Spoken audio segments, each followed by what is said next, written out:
دڵنیام ناتەوێت سومعە و کەرامەتت بشکێنرێ لەلایەن بەرپرسی نابەرپرسەوە. بۆیە دەنگ بدە بە لیستی هاوپەیمانی کوردستان. دڵنیام ناتەوێت بە هۆکاری سیاسی و غەیرە قانونی حکم بدرێت، کەواتە دەنگ بدە بە لیستی هاوپەیمانی کوردستان.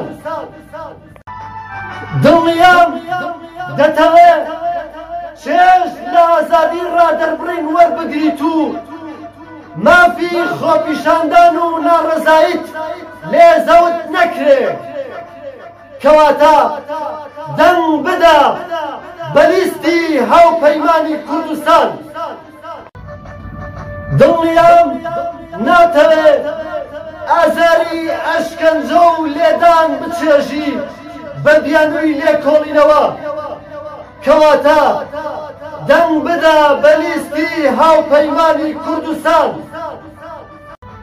دڵنیام ناتەوێت مراقبەی نایاسایی ژیانی تایبەتی و خێزانی و شەخسیت بکرێت، کەواتە دەنگ بدە بە لیستی هاوپەیمانی کوردستان.